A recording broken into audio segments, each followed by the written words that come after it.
শবে কদরের কোনো আমল আছে কিনা?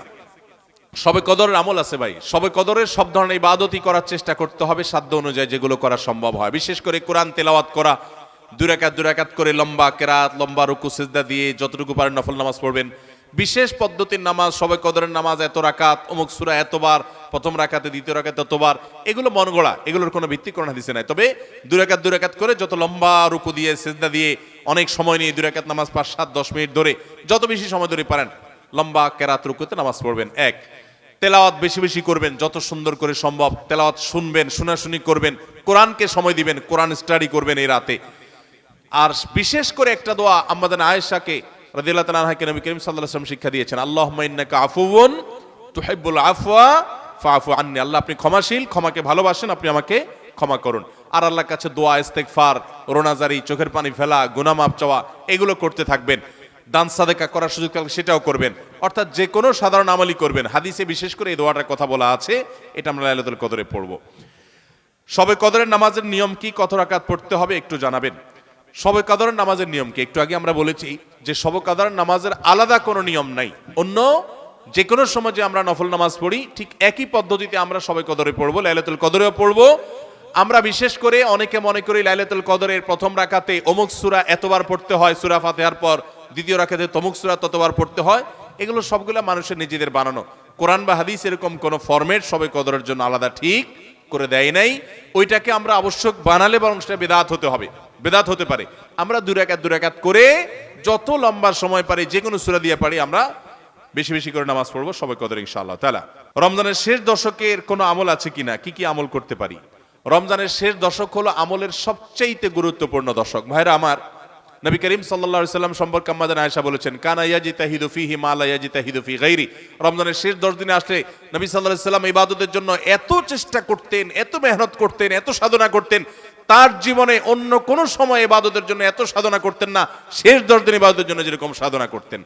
এবং আমাদের আয়েশা বর্ণিত হাদিসে আরো বলেছেন তিনি, নবী করিম সাল্লাল্লাহু আলাইহি সাল্লাম কানা ইদা দাখালাল আশার, রমজানের শেষ 10 দিন যখন শুরু হতো, আহিয়া লাইলা, সারা রাত আর ঘুমাতেন না, শেষ দশক কখনো ঘুমাতেন না। ওয়া আইকাযা আহলা, পরিবারের লোকদেরকে ঘুম থেকে ডেকে তুলতেন। ওয়া সাদ্দামে ইজারা, কোমর বেঁধে নিতেন। এবং ইবাদতের জন্য সবচেয়ে বেশি মেহনত মুজাহাদা তিনি করতেন। ভাইরা আমার, রমজানের শেষ দশক হলো ইবাদতের সবচেয়ে গুরুত্বপূর্ণ সময়। আমাদের বেশিরভাগ মানুষ ঈদের কেনাকাটায় আমরা ব্যস্ত হয়ে পড়ে, শহরের মানুষ গ্রামে যাওয়া ব্যস্ত হয়ে পড়ে, গ্রামের মানুষ শহরের মানুষকে ওয়েলকাম করার জন্য ব্যস্ত হয়ে পড়ে। আমাদের শেষ দশকের ইবাদত হয় না। শেষ দশক ইবাদত করার চেষ্টা করবো তো ইনশাআল্লাহ। শেষ দশকের প্রধান ইবাদত হলো এতেকাফ। শেষ দশকের প্রধান ইবাদত কি? এতেকাফ। এতেকাফ করার চেষ্টা করবেন। আমরা শেষের দিকে এসে এতেকাফের কথা বলি, তখন আপনারা এটার ফজিলত বুঝেন না। নবী করিম সাল্লাল্লাহু আলাইহি সাল্লাম রমজানের রোজা 3য় হিজরিতে ফরজ হয়েছে, তার ওয়াফাত পর্যন্ত কোন বছর শেষ দশকের এতেকাফ ছাড়েন নাই, মসজিদে এতেকাফ করছেন। যুবকরা এতেকাফ করবেন তো ইনশাআল্লাহ। 3টা ইবাদতের স্বাদ নগদ পাওয়া যায়, আমি কোরআন হাদিসের আলোকে আমার অভিজ্ঞতার মিশেলে আমি জানাচ্ছি। এর মধ্যে একটা হলো লম্বা সময় নিয়ে যদি সেজদা দিতে পারেন, বিশেষ করে তাহাজ্জুদে, তো দেখবেন এটার স্বাদ আপনি অনুভব করবেন। আর দ্বিতীয়টা হলো এতেকাফ।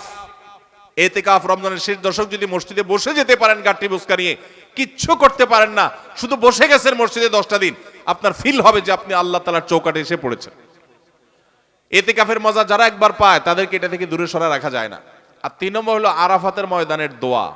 এটাতে যে স্বাদ, এই 3টা স্বাদ যে পাইছে, সেই স্বাদগুলো কখনো আর ছাড়তে চায় না। আল্লাহ আমাদের সবাইকে ইতিকাফ করার তৌফিক নসিব করুন। রমজানের শেষ দশকে ইতিকাফ করবেন, বেজর রাতগুলোতে বেশি বেশি ইবাদত করবেন, অন্য রাতগুলোতে ইবাদত বন্দি বেশি বেশি করবেন, কোরআন তেলাওয়াত বেশি বেশি করবেন, কারণ এই দশকে লাইলাতুল কদরে কোরআন নাজিল হয়েছে। আর নফল নামাজ, অন্যান্য দান সাদেকাও বেশি বেশি করে করবেন। রমাদান মাসে আল্লাহর নৈকট্য লাভের জন্য যে সুযোগটা তৈরি হয়, এটা বছরের অন্য কোনো মাসে হয় না। সেটা কিভাবে? একে তো রমাদান মাসের প্রধান ইবাদত হলো সিয়াম বা রোজা, যেটাকে আমরা রোজা বলি। এই রোজা বা সিয়াম বা সাওম, এই ইবাদতটা আল্লাহর সঙ্গে বান্দার নৈকট্য লাভের সবচেয়ে বড় সোপান এবং সিঁড়িগুলোর একটা। কারণ আল্লাহ তাআলা হাদিসে কুদসিতে বলেছেন, আস-সাওমু লি ওয়া আনা আজজি বিহি, রোজা এটা আমার জন্য বান্দা রাখে, আর এটা বিনিময়ে আমি নিজে দিব। এটা আল্লাহর সাথে বান্দার খুব গভীর সম্পর্কের একটা মাধ্যম। এই জন্য রোজা রেখে আপনি কোনো হারাম কাজ যদি না করেন, ঝগড়াঝাটি না করেন, মিথ্যা প্রতারণা না করেন, সকল গুনাহ থেকে বাঁচার চেষ্টা করেন, এটা আল্লাহর নৈকট্য লাভের সবচেয়ে বড় মাধ্যম হবে। দ্বিতীয় উপায় হলো আমরা রমজান মাসে সাহরি খাওয়ার জন্য ভোর রাতে সবাই উঠি, ঠিক না বে ঠিক? ভোর রাতের এই সময়টা আল্লাহ তাআলা দুনিয়ার আসমানে এসে বান্দাকে ডেকে ডেকে ক্ষমা করেন। 5 ওয়াক্ত নামাজের জন্য আজান দেয় মুয়াজ্জিনরা, আর তাহাজ্জুদের জন্য আল্লাহ তাআলা নিজে ডাকেন, কোনো মুয়াজ্জিনকে দিয়ে ডাকান না। আল্লাহ রাব্বুল আলামিন দুনিয়া আসমানে এসে বান্দাকে ডেকে ডেকে বলেন, আলা মিন মুবতালান ফাউআফি আলা, আলা মিন মুস্তাগফিরিন ফাগফির আলা, তোমাদের মধ্যে কেউ ক্ষমা প্রার্থনাকারী আছে যাকে আমি ক্ষমা করব, কোন বিপদগ্রস্ত আছে যাকে বিপদ আমি দূর করব। আল্লাহ ডেকে ডেকে এগুলো দেন, আল্লাহ নিজে ডাকেন তাহাজ্জুদের জন্য। সেটা আমরা 12 মাস পড়ার সুযোগ পাই না, কিন্তু রমজান মাসে পাই। 11 মাস পাই না, রমজান মাসে পাই। সাহরি খেতে উঠেন, ওই টাইমটাতে আল্লাহর সবচেয়ে কাছাকাছি যাওয়ার সুযোগ হয়। সেজদায় লুটায় পড়েন, সেজদা হলো আল্লাহর আরো কাছে যাওয়ার মাধ্যম। আকরাবু মা ইয়াকুনুল আবদু মির রাব্বিহি ওয়া হুয়া সাজিদ, বান্দা আল্লাহর সবচেয়ে কাছে যেতে পারে সেজদায় ভোর রাতে, রমজানে। সবগুলো উপলক্ষে একসাথে হয়েছে। এইজন্য ভোর রাতে সাহরি খেতে উঠলে আল্লাহর ওয়াস্তে আমি অনুরোধ করি আপনাদেরকে যে ভাইরা, এই টাইমে সাহরি খেতে উঠলে সাহরি খাওয়ার আগে পরে 10টা মিনিট অন্তত টাইম বাইর করেন, লাইটটা বন্ধ করে দিয়ে আলো আধারিতে সেজদায় পড়ে যান, 2 রাকাত নামাজ পড়েন, একটু দোয়া করেন। শুধু সাহরি খেলেন আর চলে গেলেন মসজিদে না, এই টাইমটাতে একটু দোয়া করেন। আল্লাহ নৈকট্য লাভের দারুণ সুযোগ। চেষ্টা করবো তো ইনশাআল্লাহ। ঈদুল ফিতরের রাতেও দিনের কোনো আমল আছে কিনা? ঈদুল ফিতর এর সুন্নাহ আছে অনেকগুলো। কি কি সুন্নাহ আছে ঈদুল ফিতরের? ঈদের চাঁদ উঠার পর থেকে প্রথম আমল হলো ফিতরা দেওয়া। পরিবারের সবার তরফ থেকে গরিব অভাবী লোকদের কাছে, আপনার পরিবারে 5 জন হলে 5 জনের পক্ষ থেকে ফিতরা আপনি খাবার পৌঁছে দিবেন গরিবের বাসায়। এটা হলো প্রথম আমল। দ্বিতীয় হলো ঈদের চাঁদ দেখা গেছে, তাকবীর শুরু করবেন, আল্লাহু আকবার, আল্লাহু আকবার, লা ইলাহা ইল্লাল্লাহু, আল্লাহু আকবার, আল্লাহু আকবার ওয়ালিল্লাহিল হামদ। বেশি বেশি করে পড়তে থাকবেন এটা। পুরুষ হোক নারী হোক সবাই, পুরুষ একটু জোরে জোরে, মহিলা একটু আস্তে আস্তে। অবশ্য ওইটা ঈদগাহে আসার সময় জোরে জোরে পড়বেন, একইদে জোরে একইদে আস্তে, কিন্তু এমনি স্বাভাবিক অবস্থায় সাধারণ গতিতে পড়বেন নারী পুরুষ সবাই যার যার মতো করে তাকবীর। এবং বিশেষ করে এই তাকবীর এটা জিলহজের প্রথম দশকে পুরো দশক ধরেই পড়তে হয়। যাই হোক, এই ঈদের চাঁদ ওঠার পর থেকে ঈদের নামাজ পড়তে তাকবীর আমরা শেষ করে পড়তে থাকবো। তৃতীয়ত হলো মেসওয়াক করবেন।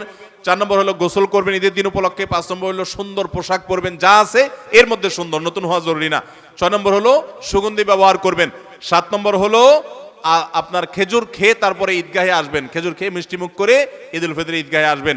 এরপরের সুন্নাত হলো যে রাস্তায় ঈদগাহে যাবেন আরেক রাস্তায় ঈদগাহ থেকে ফেরত যাবেন। এগুলো হলো ঈদের সুন্নাহ। রমজানে নারীদের প্রচুর ব্যস্ততা থাকতে হয়, তাই নারীদের জন্য অধিক ফজিলতপূর্ণ কোনো আমল আছে কিনা? আমাদের মা বোনরা রমজানে অনেক বেশি ব্যস্ত হয়ে পড়েন। মা বোনরা রমজানে বেশি ব্যস্ত হয়ে পড়েন, সেজন্য তাদের ব্যস্ততা কমিয়ে আমল এবং ইবাদতের সুযোগ করে দেওয়ার দায়িত্ব আমাদের পুরুষদের। রমজান আসছে, সিয়াম বিরত থাকার জন্য পানাহার দিনের বেলা আল্লাহ তাআলা নিষেধ করে দিয়েছেন। আমরা এই পরিমাণ খানা খাই যে রমজানে আমাদের খানার চোটে মা বোনরা ইবাদত করতে চাইলেও করতে পারে না। দুপুর 3টা 4টা থেকে ইফতার বানানো শুরু হয় বেচারীদের। আমরা মাগরিবের সময় খাই, মাগরিবের পরেও তাদের কাজ করা লাগে। আমরা পরিকল্পনা করব এখন থেকে যে আমাদের ইফতারের আইটেমগুলো কমাবো এবং রমজানের আগে থেকে ঝামেলাগুলো সেরে ফেলবো, যাতে করে মহিলাদের বেশি একটা ইবাদত করতে বিঘ্ন সৃষ্টি না হয়। পুরুষরা সহযোগিতা করব যাতে করে তারা ইবাদত করতে পারেন। তবে তারা যে চেষ্টা করছেন রোজাদারের জন্য, সেটাও তাদের ইবাদতের সওয়াব এনে দিবে। সেই সাথে কাজের ফাঁকেও তারা জিকির আজকার, দোয়া দুরূদ করতে পারেন, মাসিক অবস্থায় ইসলামিক বই পড়তে পারেন, জিকির করতে পারেন, দোয়া করতে পারেন। এভাবে তারাও রমজান মাসটাকে ফলপ্রসূ করতে পারেন। আল্লাহ তাআলা তাদেরকেও সওয়াব দিবেন ইনশাআল্লাহ।